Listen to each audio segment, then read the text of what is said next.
Hello student, अब हम पढ़ेंगे क्लास 8 का सेकंड चैप्टर। हमारा कहाँ तक ओरल क्वेश्चन तक हो गए थे। अब हम देखेंगे micro organism and us. Micro organism means क्या होते हैं? छोटे छोटे सूक्ष्म जीव। हमने बताया था कि माइक्रो ऑर्गेनिज्म होते हैं सूक्ष्म जीव। अभी हम देखेंगे ये कैसे कितने प्रकार के होते हैं देखेंगे। Microorganism play very important role in our life. इन सूक्ष्म जीवों का भी हमारे जीवन में बहुत ज़्यादा रोल है, यानी कि योगदान है। बेस्ड ऑन देयर बिहेवियर, हम इनके बिहेवियर पे डिपेंड हैं कि ये हार्मफुल है या फिर लाभदायक है। तो हम लोग देखेंगे दो प्रकार के होते हैं, फ्रेंडली माइक्रो ऑर्गेनिज्म और harmful micro organism. Friendly micro organism और हार्मफुल। फ्रेंडली मीन्स क्या होते हैं? जो हमारे लिए अच्छे होते हैं, और हार्मफुल क्या होते हैं? जो हमारे लिए नुकसानदायक होते हैं। सबसे पहले हेडिंग क्या है हमारी? Friendly micro organism. Friendly micro the micro organism which are useful for us called friendly micro organism. जो वो कीटाणु जो हमारे लिए यूज़फुल होते हैं, यानी जो हम लोग इस्तेमाल करते हैं, जिन्हें हमें ज़रूरत होती हैं, वो क्या कहलाते हैं? फ्रेंडली माइक्रो ऑर्गेनिज्म कहलाते हैं। Certain area in which micro organism are useful for us are. क्या कह रहे हैं? ज़्यादातर जो होते हैं, हम देखेंगे किन किन क्षेत्र में इन ऑर्गेनिज्म सूक्ष्म जीवों का इस्तेमाल होता है। तो पहला देखेंगे in the preparation of curd bread cake, यानी कि केक को बनाने के लिए, ब्रेड को बनाने के लिए और दही को बनाने तैयार करने के लिए हमें सूक्ष्म जीव की ज़रूरत पड़ती है। In the production of alcohol, alcohol को भी बनाने के लिए, यानी कि जो हमारी शराब होती है उसको भी बनाने के लिए सूक्ष्म जीव की ज़रूरत होती है। थर्ड क्या दिया है? In the cleansing of the environment by breaking down the organic waste into harmless and use unusual substance. क्या कह रहे हैं कि वो एनवायरमेंट जो हमारे breaking down the organic waste into harmless, कुछ ऐसे वेस्ट प्रोडक्ट होता है जिनको तोड़ने के लिए इस्तेमाल किए जाते हैं। प्रिपरेशन ऑफ सर्टेन मेडिसिन, कुछ दवाइयों को बनाने के लिए भी सूक्ष्म जीव का प्रयोग किया जाता है। फिफ्थ पॉइंट क्या दिया है? In the agriculture for improving the soil fertiliser.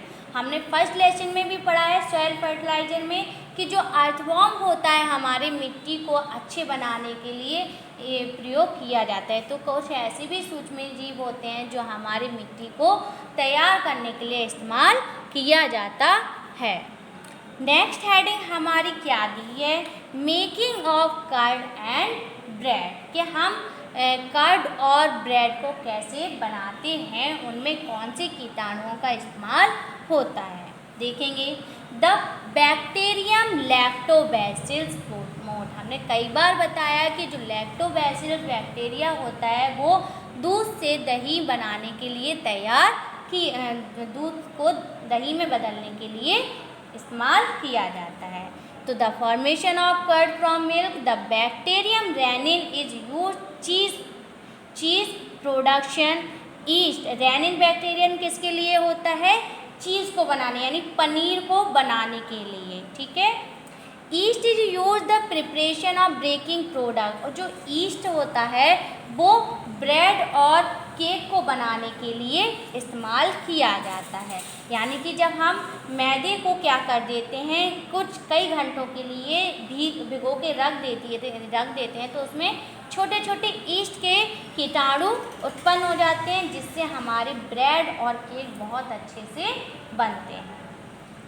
And food item like idli, और भी कुछ ऐसे फूड आइटम हैं जो हम घर में बनाते हैं, जैसे कि इडली हुआ, डोसा हुआ, ढोकला हुआ। इन सब में भी कौन से होते हैं, कौन सी बैक्टीरिया का इस्तेमाल होता है? ईस्ट का। Flavour of certain type cheese, east is a beneficial fungi, और ईस्ट फंगस के लिए भी बहुत ज़्यादा अच्छा होता है। East causes fermentation of the the mixture of all ingredient and liberated carbon dioxide during respiration of yeast make the duck to rise। क्या कह रहे हैं कि ईस्ट फर्मेंटेशन की मदद से उसमें कोई भी जो हमारी बस इंग्रेडिएंट में चीज़ें होती हैं, भोजन होता है, जो पदार्थ होता है, मटेरियल होता है, उनमें ईस्ट अच्छे से क्या हो जाता है, मिक्स हो जाता है। आप और कार्बन डाइऑक्साइड की भी ज़रूरत होती है, क्योंकि ईस्ट जो रेस्पिरेट करता है वो कार्बन डाइऑक्साइड गैस की ज़रूरत उसे चाहिए होती है। On breaking heating the dissolve carbon dioxide escape making the food item pores porous and fluffy. क्या कह रहे हैं, और ब्रेकिंग जब वह हीट करने के लिए, ब्रेक तोड़ने के लिए कार्बन डाइऑक्साइड का डिजॉल्व होना उसमें ज़रूरी होता है। जब हम उसको हीट करते हैं, गर्म करते हैं कोई भी भोजन को या कोई भी लिक्विड पदार्थ को, तो आप देखते होंगे कि उसमें छोटे छोटे से बबल निकलने लगते हैं, तो इसका मतलब है उसमें कार्बन डाइऑक्साइड गैस मौजूद है। नेक्स्ट हेडिंग हमारी क्या है, commercial use of micro organism, यानी कि हम लोग कमर्शियल यूज़ देखेंगे किसका, सूक्ष्म जीव का। तो देखेंगे सर्टेन माइक्रो ऑर्गेनिज्म, यानी कि हमारे जो फैक्ट्रियों में बनाने वाले पदार्थ होते हैं उनमें भी इस्तेमाल होते हैं, यानी सूक्ष्म जीव उसमें भी इस्तेमाल होते हैं। पहला क्या दिया है, एल्कोहल फ्रॉम शुगर और स्टार्च। ठीक है, एल्कोहल फ्रॉम शुगर और स्टार्च, एल्कोहल में भी इस्तेमाल किया जाता है। बाइन फ्रॉम फ्रूट जूस, यानी कि जो फ्रूट जूस होता है, फलों का जूस होता है, उनमें भी बनाने के लिए इस्तेमाल किया जाता है। और इस क्रिया को हम क्या बोलते हैं, फर्मेंटेशन कहते हैं। अब हम पढ़ेंगे फर्मेंटेशन। फर्मेंटेशन आखिर होता क्या है, ठीक है, तो देखेंगे फर्मेंटेशन होता। अब हम पढ़ेंगे फर्मेंटेशन कि फर्मेंटेशन होता क्या है। फर्मेंटेशन देखेंगे क्या होता है, the enzymatic break down of large organic molecules into smaller ones in the absence of air is called fermentation, यानी कि वो छोटे छोटे एंजाइम जो बड़े बड़े मॉलिक्यूल्स को तोड़ने में मदद करते हैं, molecules into smaller ones in the absence of air, यानी कि बिना हवा के मौजूदगी में जो बड़े बड़े मॉलिक्यूल्स को छोटे छोटे पार्टिकल्स में डिवाइड कर देता है उसे हम बोलते हैं फर्मेंटेशन। तो alcohol is obtain from sugar bye fermentation with east. तो जब एल्कोहल में शुगर आती है यानी मीठापन आता है, वो किसके द्वारा आता है, फर्मेंटेशन के द्वारा और ईस्ट के साथ।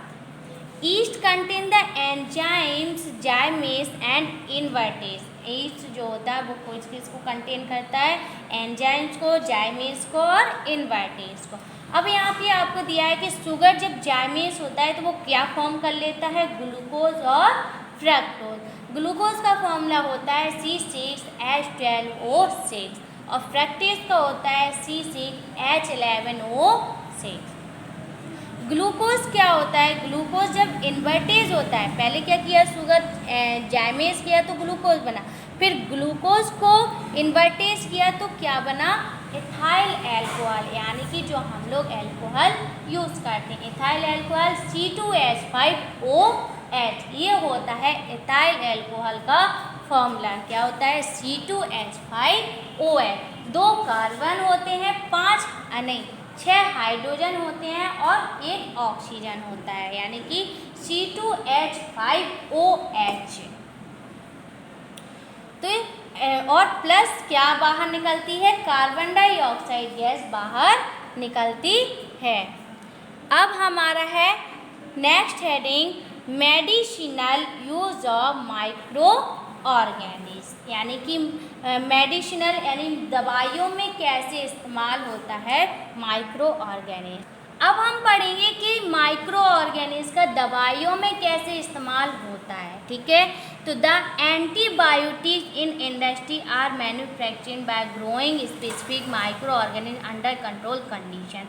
आपको पता है कोई भी दवाई बनाने के लिए अगर वो ये तो नहीं है कि ज़रूरी नहीं है कि हर दवाई हमारी बॉडी के लिए सही हो, तो उससे बॉडी का तोड़ के, उस दवाई के तोड़ के लिए क्या बनाई जाती है, एक एंटीबॉडीज दवाई भी बनाई जाती है, और साथ में उसको भी दिया जाता है कि अगर वो फ़ायदेमंद नहीं है तो वो नुकसानदायक भी नहीं हो। Antibodies are use for the treatment of infection in human. Antibodies का दवाइयों का इस्तेमाल क्यों किया जाता है, ताकि ह्यूमन की बॉडी में, मानव की बॉडी में, शरीर में कोई भी इन्फेक्शन ना फैले। In the human as well as animal, ऐसे ही जानवरों के लिए भी एंटीसेप्टिक दवाइयों का इस्तेमाल किया जाता है।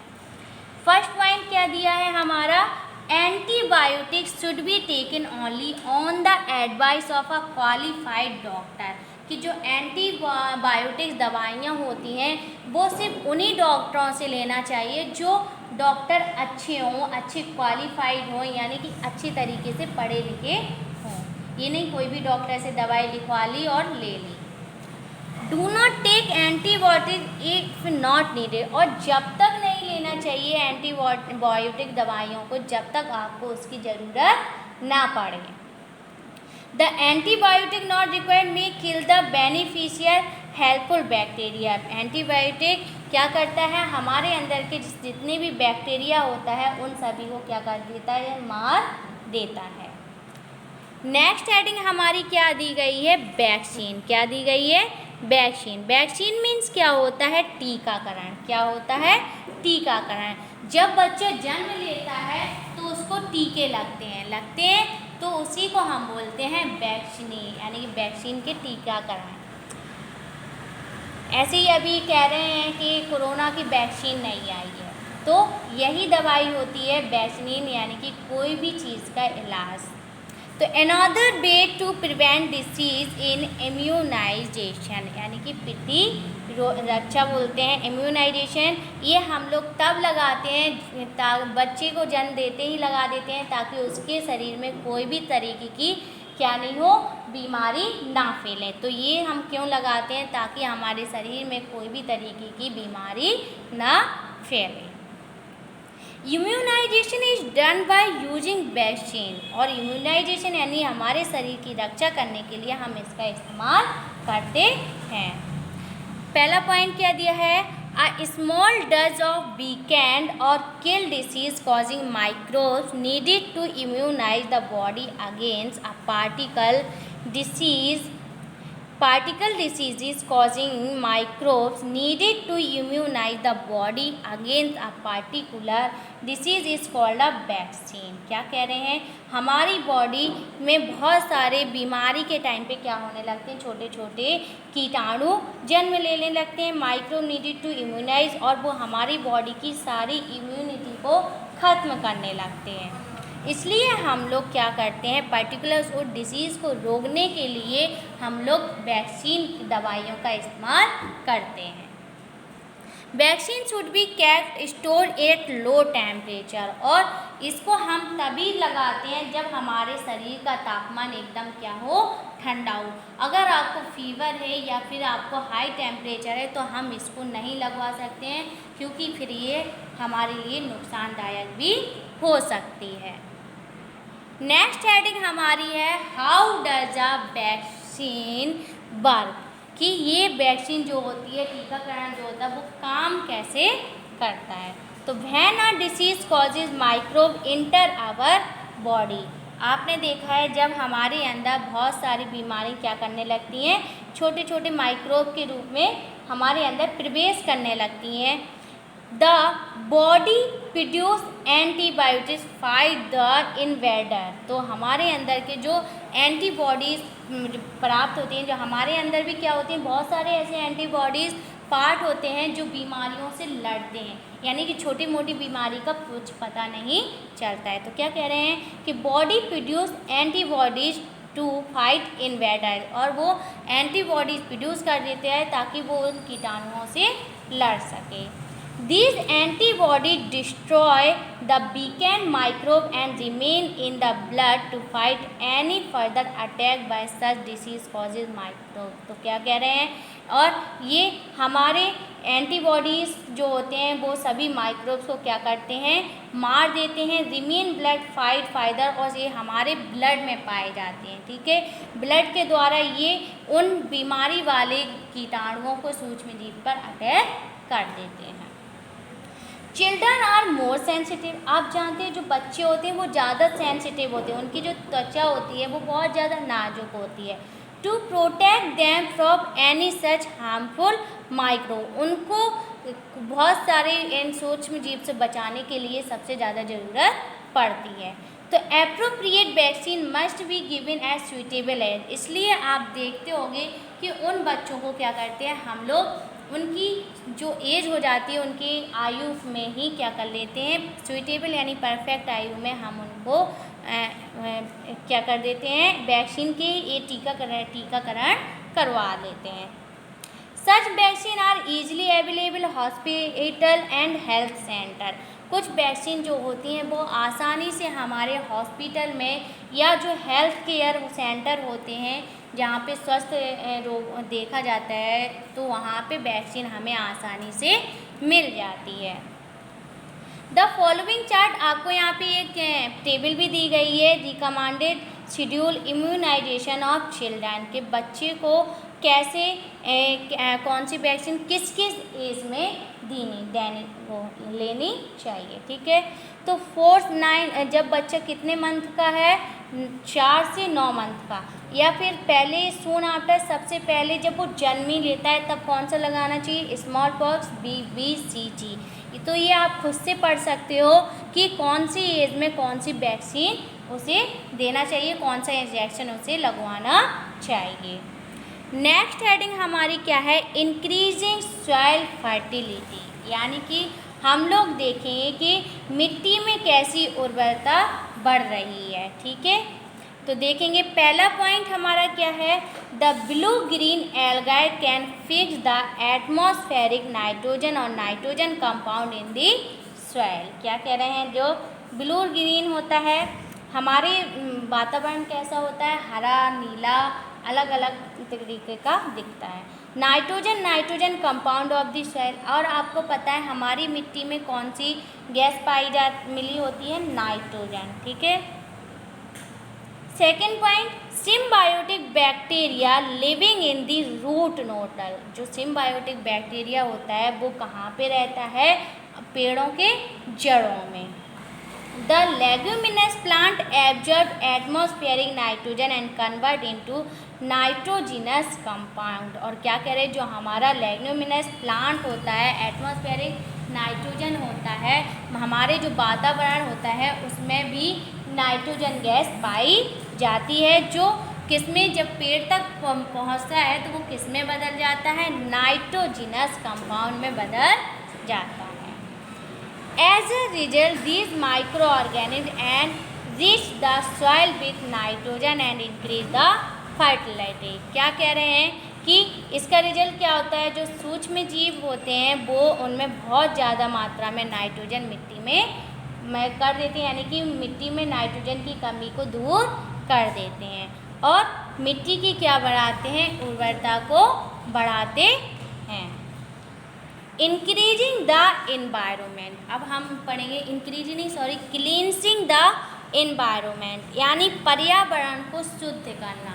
पर्यावरण को हम कैसे शुद्ध करेंगे, तो many micro organic decompose the dead organic waste of plant and animal into simpler and harmless substance. क्या कह रहे हैं, बहुत सारे ऐसे माइक्रो ऑर्गेनिज्म होते हैं जो वेस्ट प्रोडक्ट यानी कि वेस्ट मटेरियल प्लांट से, जो प्लांट का वेस्ट होता है या जानवरों का वेस्ट होता है, हार्मलेस सब्सटेंस, और जो हमारे लिए क्या होते हैं, नुकसानदायक नहीं होता है। Such simpler substance get into soil and by used by other plant। क्या कह रहे हैं, कुछ ऐसे भी सब्सटेंस होते हैं जो हमारे प्लांट्स और मिट्टी से पाए जाते हैं, ठीक है। The micro organism at cleansing agent the nature, और कुछ ऐसे भी सूक्ष्म जीव होते हैं जो हमारे वातावरण को, हमारे नेचर को क्या करते हैं, शुद्ध बनाते हैं। जैसे कि आप देखेंगे एनएरोबिक बैक्टीरिया, ठीक है। एनएरोबिक बैक्टीरिया क्या होते हैं, अवायवीय जीवाणु, ठीक है, अवायवीय जीवाणु होते हैं जो हमारे एयर में पाए जाते हैं। Degrade the animal dung into biogas and leftover slurry can be used as manure. और जो एनिमल्स डग होता है यानी कि जानवरों का गोबर होता है, जिससे हम लोग क्या क्या बनाते हैं, बायोगैस बनाते हैं और खाद्य पदार्थ भी तैयार करते हैं। नेक्स्ट हमारे दिए हैं ओरल क्वेश्चन। क्या दिए हैं, ओरल क्वेश्चन देखेंगे क्या होता है। पहला क्या दिया है, name the micro organism that promote the formation of curd. उस माइक्रो ऑर्गेनिज्म का नाम बताना है जो कर्ड को तैयार यानी दही को बनाता है। Name the antibiotic and source of discovered Alexander Fleming. अब उस नेम सोर्स का नेम बताना है जो एंटीबायोटिक दवाइयाँ बनाता है। तीसरा, what is the enzymatic break down of large organic molecules into smaller ones in the absence of air. कह रहे उस एंजाइम्स का भी नाम बताना है जो हमारे एब्सेंस ऑफ यानी जो हम बिना एयर के बनाते हैं। तो हमने पढ़ा था एक कंडीशन फर्मेंटेशन। फर्मेंटेशन में हम क्या करते हैं, बड़े बड़े मॉलिक्यूल्स को छोटे छोटे टुकड़ों में बांट देते हैं। नेक्स्ट हमारा क्या है question fourth, name the micro organism which the is capable of live fixing atmosphere nitrogen. उसका नाम बताना है जो हमारे फिक्सिंग नाइट्रोजन में उस सूक्ष्म जीव का नाम बताएं जो हमारे एटमॉस्फेयर एंड वातावरण में पाया जाता है। अब फिफ्थ क्या है, name the micro organism degrade animal dung absence of air, name the main product of the degradation. तो ये अभी हमने पढ़ा है कि एनएरोबिक बैक्टीरिया होता है जो हमारे एब्सेंस ऑफ एयर में पाया जाता है और ये मेन प्रोडक्ट होता है किसका, डिग्रेडेशन का, यानी कि हमारी मिट्टी को अच्छा बनाने के लिए। नेक्स्ट हेडिंग हमारी क्या है, हार्मफुल माइक्रो ऑर्गेनिज्म, यानी कि अब हम पढ़ेंगे कि हमारा हार्मफुल माइक्रो ऑर्गेनिज्म क्या होता है, यानी हानिकारक सूक्ष्म जीव। तो हानिकारक सूक्ष्म जीव देखेंगे क्या होते हैं। Many micro organism are harmful human being plant animal. ऐसे बहुत सारे सूक्ष्म जीव हैं जो हमारे लिए और हम मानव के लिए और प्लांट्स के लिए और जानवरों के लिए क्या है, बहुत ज़्यादा हार्मफुल नुकसानदायक है। 2 पॉइंट दिए हैं। पहला क्या दिया है, cause disease in human plant and animal, यानी कि इससे मानव और प्लांट्स और एनिमल्स में क्या होती हैं, बहुत सारी बीमारियां फैलती हैं। सेकेंड पॉइंट दिया है, spoil food clothing and leather. Spoil food मतलब हमारा भोजन भी खराब कर देते हैं, हमारे कपड़े में कीटाणु हो जाते हैं और जो चमड़ी वगैरह होते हैं उसमें भी बहुत सारी बीमारियां फैलने लगती हैं। Disease causing microorganism and virus, यहाँ से हम कल पढ़ेंगे।